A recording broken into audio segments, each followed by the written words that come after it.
ആകെ 1-2 ഇൻ്റർവ്യൂ ഉള്ളൂ ഗുണമുള്ളത്. ബാക്കി 7 ഇൻ്റർവ്യൂ കണ്ടാൽ എങ്ങനെ ആരാധന ആവാൻ പറ്റും? എൻ്റെ എന്ത് കണ്ടിട്ട് ആരാധന ആവണം?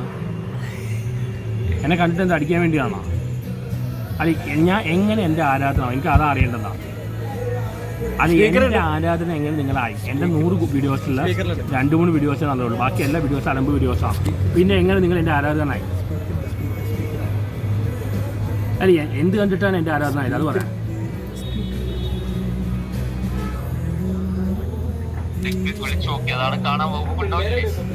അല്ല എന്നെ കണ്ടിട്ട് നിങ്ങൾക്ക് എന്ത് കിട്ടാന്നാണ്? ഞാൻ സെലിബ്രിറ്റിയാണ് ആര് പറഞ്ഞു?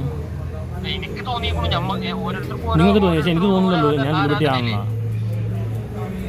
എൻ്റെ എന്ത് കണ്ടിട്ടാണ് നിങ്ങൾ ആരാധിക്കുന്നത്? അത് പറയാം. എന്ത് കണ്ടിട്ടാണ് എന്നെ ആരാധിക്കുന്നത്? അറിവാ? എന്നെക്കാട്ട് അറിവിൽ എത്ര പേരുണ്ട്, എത്ര പണ്ഡിതന്മാരുണ്ട്. അല്ലെങ്കിൽ ആരാധിക്കേണ്ട ആവശ്യം എന്താണ്? അല്ല എന്നെ സംബന്ധിച്ചോളം എന്നെ ആരാധിക്കാൻ എനിക്കൊന്നുമില്ല. ഹലോ, ഓക്കെ, നിങ്ങളുടെ അവസ്ഥ ഞാൻ മനസ്സിലാക്കുന്നു. ഞാൻ നല്ല ഉദ്ദേശത്തോടെ ഞാൻ പറഞ്ഞത് എന്നെ ഒരുപാട് ഏതെങ്കിലും ആരാധന വിളിക്കേണ്ട. അപ്പോൾ ഞാൻ തന്നെ ആലോചിച്ചിട്ട് എനിക്ക് എന്തുണ്ടായിരുന്നു എന്നെ ആരാധിക്കാൻ മനസ്സിലാവുന്നില്ല. എൻ്റെ ആ it is me, real me, has call 1-2 interviews ചെയ്യല്ലോ. കേരളത്തിൽ മാത്രമല്ല, ഓൾ ഓവർ വേൾഡ് എല്ലാ മലയാളീസിനും അറിയാം. കേരളത്തിൽ മാത്രമല്ല. ഇത് അങ്ങനെ നൊട്ടോറിയസ് ആയിട്ട് അറിയപ്പെടുന്ന എത്ര പേരുണ്ട്? വീരപ്പൻ ഫേമസ് ആയിരുന്നു. ഓക്കെ,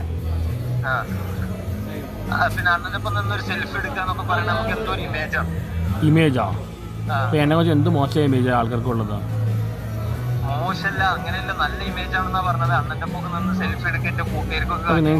നിങ്ങൾക്ക് അതുകൊണ്ട് സന്തോഷം കിട്ടുകയാണെങ്കിൽ നിങ്ങൾ വന്ന് സെൽഫി എടുത്തോ. എന്നെ അടിക്കാനാണോ? നിങ്ങളിപ്പോ എവിടെയാണ്?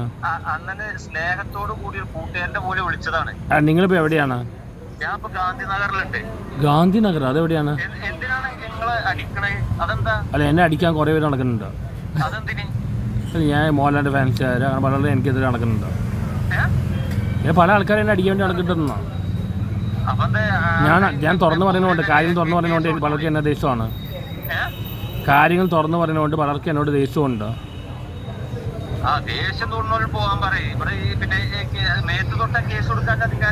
കേസ് കൊടുത്തിട്ട് എന്ത് കാര്യം? ഇവിടെ കേസ് കൊടുത്തിട്ട് എന്താ കാര്യമുള്ളൂ?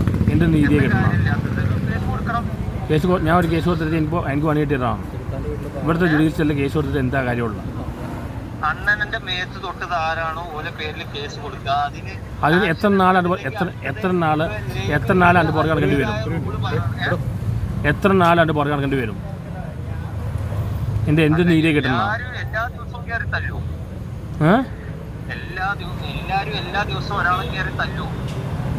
അതുകൊണ്ട് കേസ് കൊടുത്തുകൊണ്ട് എന്താ കാര്യം? ഞാൻ കേസ് കൊടുത്ത് ഒരു ഗുണവുമില്ല. ഞാൻ എത്ര പേർക്ക് കേസ് കൊടുക്കാൻ പോയതാണ്? കേസ് കൊടുത്തത് ഒരു ഗുണവുമില്ല. ഇവിടുത്തെ ജുഡീഷ്യറി അങ്ങനെയാണ്. എനിക്ക് ഇന്ത്യൻ ജുഡീഷ്യറി ബിലീഫ് ഇല്ല. നിങ്ങളിപ്പോൾ വർത്തമാനം എന്നെ അടിക്കാൻ പോകുന്ന പോലെയാണല്ലോ. എനിക്ക് നിങ്ങളെ കാണാം, നിങ്ങളെ കാണാൻ യാതൊരു പ്രശ്നവുമില്ല. നിങ്ങൾ എന്നെ ആരാധിക്കേണ്ട ആവശ്യമില്ല. നിങ്ങൾ എന്തിനാ വരുന്നത് എനിക്കറിയില്ലല്ലോ. നിങ്ങൾ അടിക്കാനാണോ ഇടിക്കാനാണോ എനിക്കറിയില്ലല്ലോ. ഓക്കെ, എന്നെ എന്താ ഇഷ്ടപ്പെടാൻ കാരണം എന്താ? ഇഷ്ടപ്പെടാൻ കാരണം എന്താ?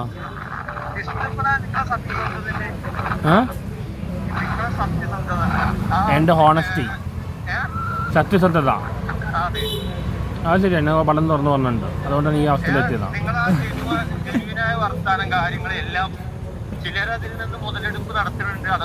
അതെനിക്കും അറിയാം. എന്നോട് ആരാധന വേണ്ട, ഇഷ്ടം മതി. നിങ്ങൾ എന്നെ ഇഷ്ടപ്പെട്ടോളൂ, പക്ഷെ ആരാധിക്കണ്ട.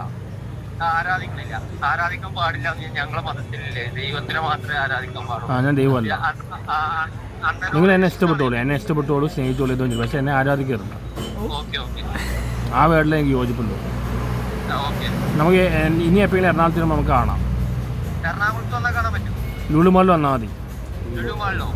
വിളിച്ചിട്ട് ഇപ്പം എനിക്ക് കഴിഞ്ഞാൽ വളരെ ടയേർഡാണ്. ഒരു ദിവസം എറണാകുളത്തിന് വിളിച്ചാൽ ഞാൻ ലുലു മാളിൽ വെച്ച് കാണാം. എന്നെ മലപ്പുറംകാർക്ക് ഭയങ്കര ഇഷ്ടമാണ്. ഈ ഗാന്ധിനഗർ എവിടെയാണ്?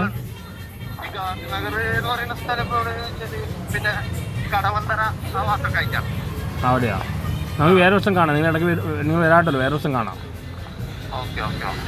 ഓക്കെ. ഞാൻ നിങ്ങളോട് പറഞ്ഞത് ആരാധിക്കുന്ന വേർഡോട് ഞാൻ പറഞ്ഞത്. നിങ്ങൾ ഇഷ്ടപ്പെട്ടൊന്നും കുഴപ്പമില്ല. നിങ്ങൾ എന്നെ ഇഷ്ടപ്പെട്ടോളൂ, പക്ഷെ ആരാധിക്കരുത്.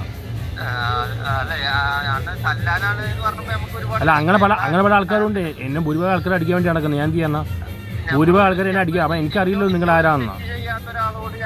അത് എനിക്ക് ഇങ്ങനെ പറയാൻ പറ്റും നിങ്ങൾ ആരാണെന്ന്. നിങ്ങളെ ആദ്യമായിട്ടല്ലേ സംസാരിക്കുന്ന. നിങ്ങൾ ആരാണെന്ന് എനിക്കറിയണ്ടേ? എന്നെ അടിക്കാൻ വേണ്ടി കുറേ പേര് നടക്കുന്നുണ്ട്. അതുകൊണ്ടാണ്. ഓക്കെ. അങ്ങനെ ഒരു ആരാധകൻ വിളിച്ചാണ് നമ്മളിപ്പോൾ കേട്ടത്.